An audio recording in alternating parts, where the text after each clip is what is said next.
welcome to another dev chat with us. I'm Juhani, it's Rick.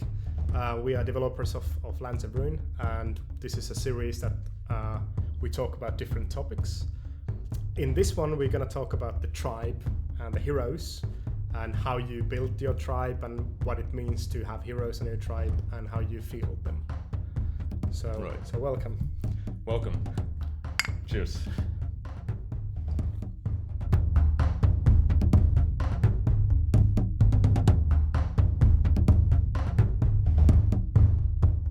Yeah, so in Lands of Ruin, the main carrier of the story of the world for a player is their tribal alignment.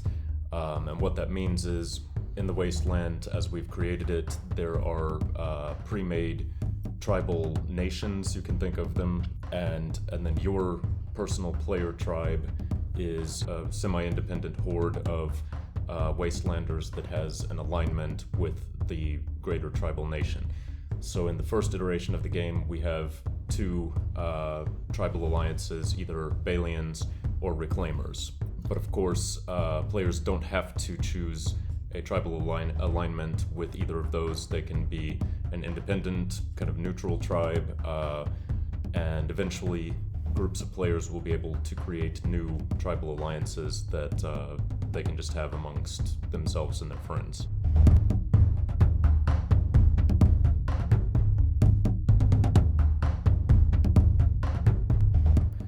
So basically the significance is the tribes represent different factions of survivors, different cultures that have their own ideals of how to fight in combat, either kind of brute force or tactical.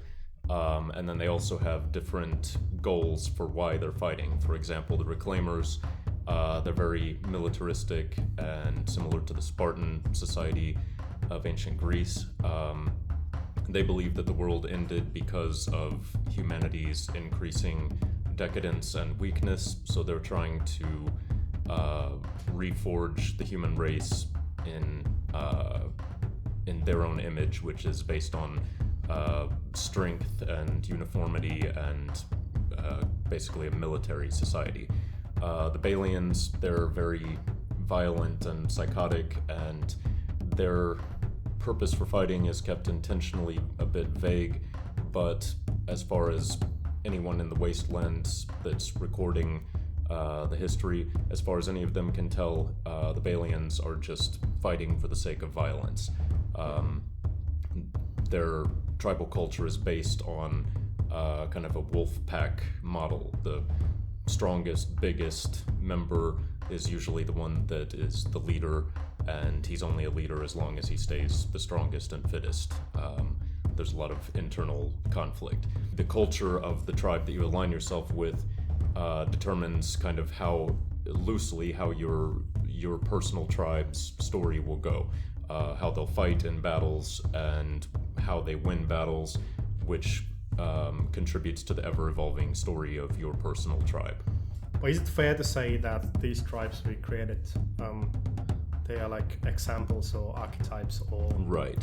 They are the part of the history we've written, and when you start to play the game, you don't actually have to. You don't have to be either one of them. Yeah. Or you can choose them as culturally, and the way you play the game doesn't have to be locked into that one. And so, difference from other games, or most games, I would say, is that you don't, when you start Lands of Ruin and join the world, you don't pick your faction and you're not locked into it. Right. So you can evolve to something else. You can actually evolve into something that will be written into the world history. Exactly. Yeah, so there are innumerable cultures and tribes in the wastelands of Lands of Ruin, and the ones that we've created, that we write about, will be the main ones to carry the story, the future history of the game world. So they can be thought of as some of the major tribes, the largest ones, but players can either choose to align themselves with those or create new ones, which player-created tribes over time will represent more minor tribes. But if these new tribes gain more players aligning themselves with that player-created tribe, it can actually become a major tribe over time through simply playing the game. Often, I think, as a new player, it's probably best to join one of the pre-made tribes, but it will be possible to switch tribes at any point, just like in reality, a certain tribal village might break away from a tribal nation state and form their own tribal nation. That's going to be reflected in the game world.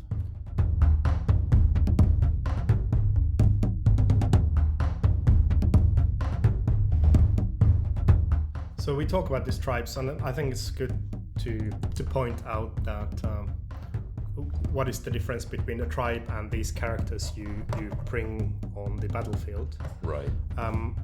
So Lands of Ruin has basically 2 tiers of gameplay, and we call it an MMO although it's a loose sense an MMO, but it still is. The tribe is your main entity of the long-term gameplay. Your tribe is the one that evolves from battle to battle. Right. You find new stuff, you unlock new heroes, you find new playstyles, and you write your own tribe's history. When you choose to play Reclaimers or choose to align with Reclaimers, it doesn't mean that your tribe is going to be following some pre-made story. Right. So in that sense, your tribe is the one that lives beyond the battles. Exactly, yeah. We want Lands of Ruin to be very story-driven, and there are multiple layers to that story. The highest level, the most all-encompassing level, is at the tribal nation-state level, the Balians, Reclaimers, and future tribes.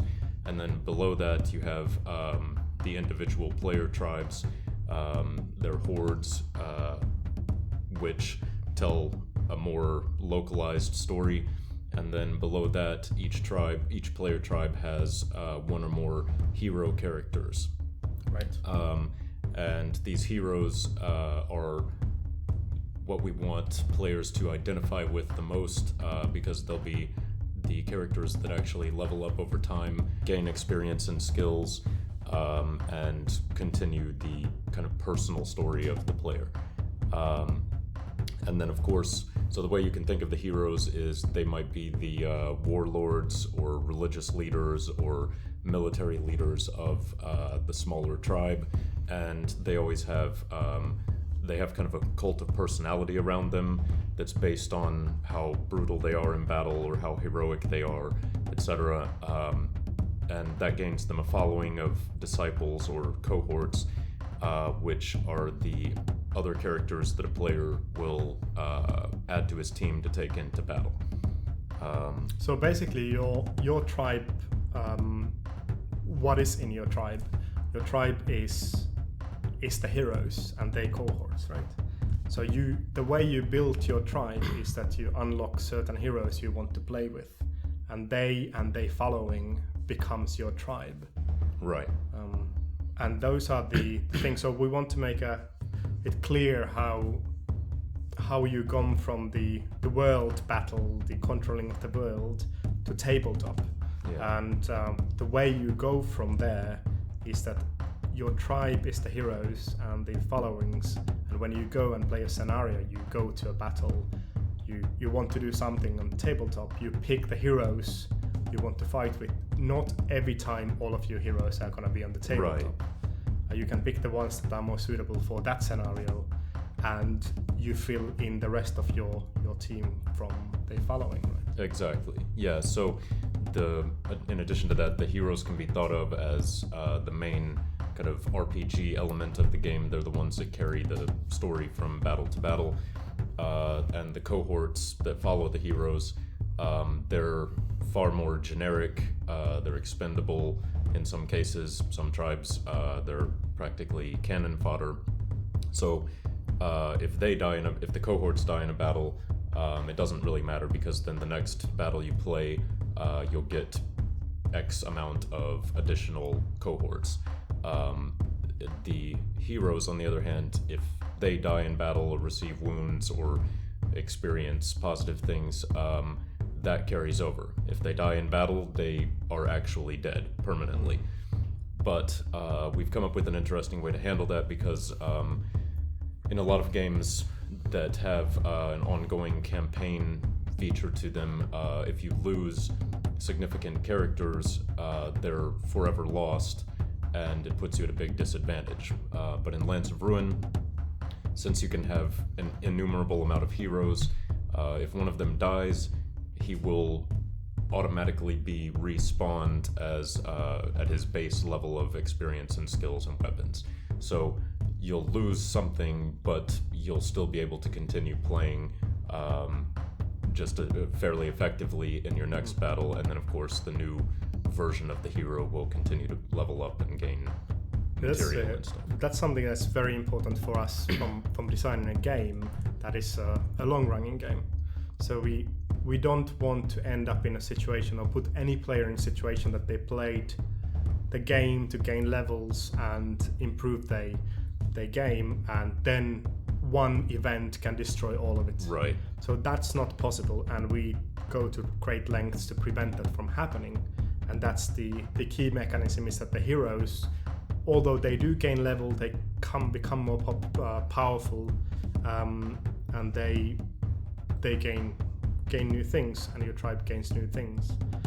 When that one hero that you've been playing 20 battles with dies, it's not the end of your tribe. Right. Your tribe can still live on, and what you will then have, you have this one hero that is now basically knocked to level 1. Right. Although we are thinking about mechanisms of maintaining some of that. When a character becomes a legend in your tribe, even if that character goes away, something will to stay behind. Some of his followers are mythology, going to be, basically. Yeah, and his followers have learned to, exactly, some of the skills. So it might be that when you go high enough, you won't be knocked to level 1. You will be knocked to somehow. Yeah, something in the middle. Yeah. But those are we're still working on a lot of those things, and we want to hear your feedback as well. Yes, definitely. Another way to look at the relationship of your player tribe and the heroes and cohorts is you can think of your tribe as a very, very large population from which each time you go into battle, you can think of yourself as kind of the commander, and you send these people into battle with a specific mission or goal, and you choose from this very large pool of tribal members who you want to go into battle based on their skills and weapons and story and all of that. If they go into battle and they die, you still have thousands of other people in your tribe that will be pulled from that pool the next time you go into combat. So you'll get someone else that's a heroic figure from the background. You'll basically pull him into the limelight of your tribe's story, and he'll bring with him some of his followers.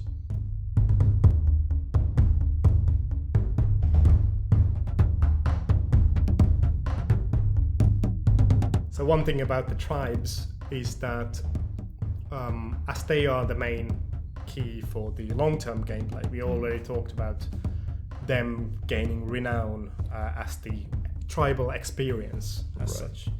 And while we're still working on what that actually does to your tribe, there's a lot of thoughts about, like, basically you get tribal skills that you can even use in a battle or so on. But we also think about we want to bring this kind of one instance of the world, which means that all the tribes are fighting in one world, which makes us want to also rank tribes against each other. Right. So there will be a tribal global ranking. You will see where your tribe is in this global ranking. Yeah. Although we want to make the point that if you don't want to be part of that, it's an opt-out. You can say, I don't want to want anything to do that. But we think that it's actually an interesting way to bring on a tabletop gaming. Like, you see where you are in this global scale. Yeah. Mostly the ranking is going to be, or the way we have it envisioned now is there'll be a global ranking and then maybe also regional scoring, but mostly it's going to be just kind of a list of players and their relative rank. So if you don't care about your ranking, you don't have to pay attention to it, but it is there if you're curious or interested in it. And for those that are interested in it, we want it to serve as a mechanism for encouraging players to get together and play battles more. If you see someone is constantly ranked really highly and they're from an opposing tribe, then you might, call them up and say, hey, let's meet and have it out. And if you beat them, they'll go down in rank a bit, you'll go up in rank a bit, and so we can add a bit of realism that way through simply just global and regional ranking.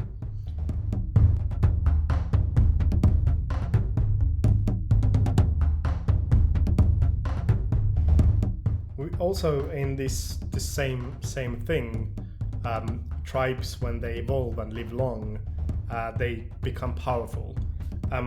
We are building things in the gameplay of Lands of Ruin that prevent somebody to run away with power, and we don't want a tribe become so powerful that nobody can play against. So when you gain new skills and new things, it's mostly options to play the game in different ways. Right. You very rarely gain more power through experience. Right. And when you do gain power, there's always the other side, that with the power you gain enemies as well. Exactly. And there are things that we have in planning. If you are low-ranking tribe, or I mean tribe with less renown, and you play a tribe that is very renowned, there might be NPCs joining the fight for you, because this big tribe has a lot of enemies, and when you face the big tribe, those guys on the wasteland, they want to join you. Exactly. Beat the big guy. Yeah. We want to keep everything in the game very balanced. We want to prevent people from, figuring out a single strategy that allows them to become invincible. Everything in the game is a trade-off. Every tribe has their advantages and disadvantages. Every time you go up in some kind of rank or skill or experience, you'll gain access to new abilities perhaps, but there might be other drawbacks also linked to it. So that way, players can still figure out these complex strategies and, grind the numbers and figure out what their best strategy is, but that may be completely different from one player to the next, and depending on what player your opponent is and how they play, your strategy may have to change each time you play. So that I feel is a bit more realism that we can add into the game.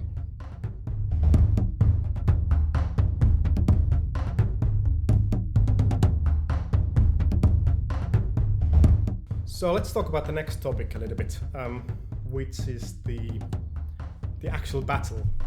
It's a tabletop game after all. So So how do we go from the long-term gameplay, which is managing your tribe, getting heroes and gaining renown for your tribe, to actually playing on the table? Right.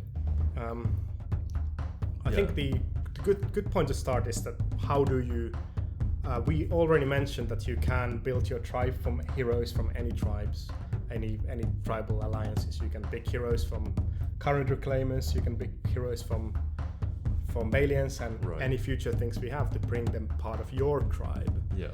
And the way you then move to the tabletop from that one is that you choose the heroes that work on that battle, like we mentioned before. Right.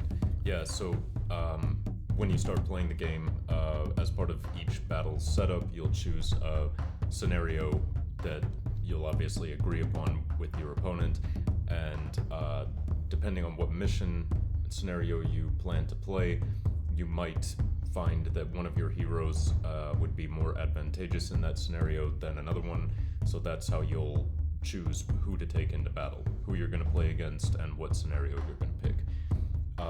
And once you've selected which hero or heroes you want to take into that particular battle, when the hero is selected, you'll then have the cohorts available that are unique and specific to that hero. So the cohort skills and appearance will match that of the hero character that you select. If you compare or draw comparison to other games, what you do in Lands of Ruin, you basically, as you said, you pick the heroes you want to fight with, and you fill in the team with the cohorts of Right. those heroes. So of course you cannot pick cohorts of other heroes. You can only pick the ones you actually field.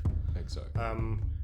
So we have mechanics. We building systems like kind of a point value from other games to try to keep things balanced. Of course, not every battle needs to be balanced, and we have ways to kind of reward the shorthand player. Yeah.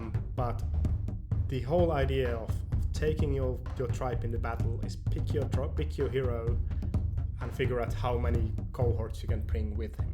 Exactly. With them.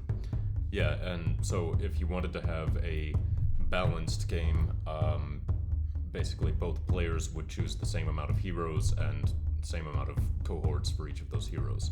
However, some mission scenarios specifically call for an unbalanced set of teams, and in those scenarios the balance is created by the mission objectives, or if one of the players starts out in a fortified location whereas the other one doesn't, the one in the fortified location might have fewer characters than the one that's trying to take the fortified location.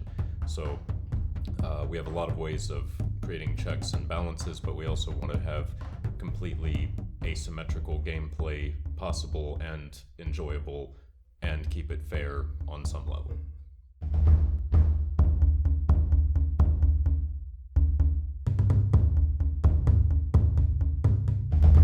So yeah, when you fight these battles and your heroes do things, our companion application already tracks everything automatically during the battle. We calculate and take into account all the actions, failed or successful, and you gain experience for those heroes automatically based on your actions. So compared to other types of games on tabletop that do experience on characters, in this one you don't have to track anything manually. All of them are done fairly and transparently by the application. If you shoot a lot, if you fight in close combat a lot, you become better at that thing. Right. So you can create a hero that is very good at close combat, that making the hero fight in close combat every battle. Right. And that kind of evolves the heroes in an interesting way. And that also relates to the topic we discussed earlier, the tribal renown. For example, there will be achievements that you can unlock based on your activities in battle. Like, for example, let's say you have a hero that kills a lot of zombies in a single battle. Maybe you get an achievement for being a zombie hunter, which that becomes part of your tribe's renown, which serves several purposes. One is just bragging rights, so you can show off what you've accomplished to other players and intimidate them, perhaps. But it also puts your tribe and your heroes in higher ranking. So those achievements operate on a tribal level, so that if your hero dies, you don't lose the achievement. It sticks to your tribe rather than the hero. The hero during consecutive battles will gain experience and gear, which unlocks skills, and that stays at a hero level and would die with the hero in that case.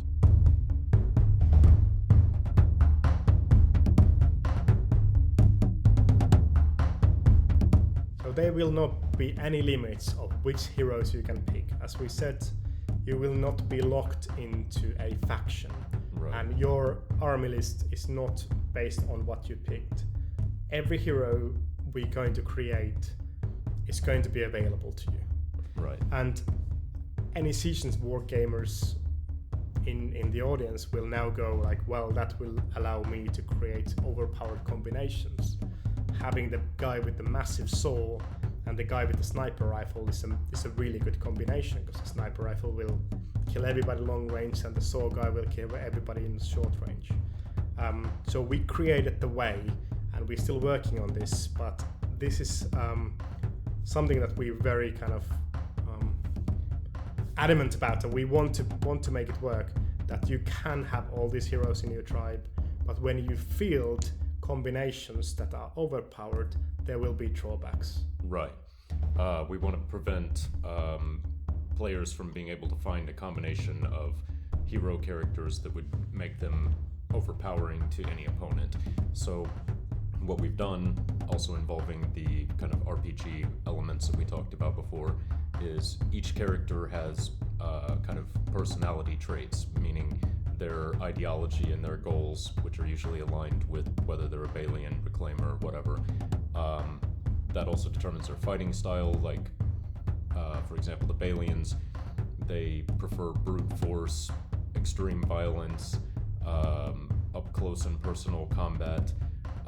They see long-range sniper-like combat as cowardly. So if you did field Androphage, who has the giant saw and is very good at close combat, and Achilles, who's the Reclaimer sniper, they probably would hate each other. And we're going to have an algorithm running in the background that calculates these different ideologies and viewpoints per character, per hero. And then anytime you bring them both into battle together, that algorithm will tell the app what kind of negative results that might have during the battle. Also, if you have two heroes, even if they're from the same tribal alignment, like Balians, if you have two high-ranking Balian heroes and you take them both into battle together, it might be that their personalities cause a conflict between who's going to be the one leader, so they may not cooperate very well within your own tribe. Different aspects of that will play into things to help prevent someone from having an absolutely overpowering team. Yes, and so what these things, the personality and personality conflict means in the terms of the world and the RPG side of things, is that you bring two heroes that try to lead the same warband or same team in the battle, and they will end up disliking each other. They won't be able to fight together. And what it means in the game terms at the end, you might not be able to take so much loot with you, right? Because these strong personalities will conflict. They refuse to work together. They will not get the team to work together, and there might be difficulties that. So in the sense, the core idea of this not looking into factions is that you can, if you want, bring this overpowered team on the table. Right. But if you do, you might win this one battle, but your tribe is not going anywhere. Exactly. Yeah. Just like with everything, there's always going to be a trade-off. You can field any team that you want, and they might seem like they're going to be overpowered and unbeatable, but there will be drawbacks. So you just have to know your strategy well enough ahead of time that you know that drawback is going to be there, but you have a strategy for overcoming it. Another point that I can make to express how this specifically can affect the game is if you have two heroes that kind of contrast one another, one of the effects you'll see on your team in the game would be that perhaps your team's morale drops a lot faster when you have these opposing hero leaders, because the morale is based on the leadership of the leader. If there are two leaders that are competing for leadership, they won't be able to hold the morale of the team together as well, so your team may enter a panic more easily and then not be able to perform all of their actions or just retreat in the end. With these things, they all... So the way I want to say it's that with these kind of things, they maybe sound a bit like obfuscated to people, but we will make sure that these are transparent to players. Exactly. So when you pick heroes to battle, you know that you're making a choice that will conflict on the battlefield. Right. None of these are going to be surprises to you. Yeah, none of this will be hidden. The app will make you aware of the advantages and disadvantages of any team configuration you make. Well, that concludes this dev chat. Hope you enjoyed it. If we covered anything that you want us to expand upon in a future video, or if you didn't understand something that we talked about today, we would enjoy hearing your feedback through any of our social media, Facebook, Twitter, Google+. Just let us know, and that may become the topic of our next video. Thanks. Bye. Bye.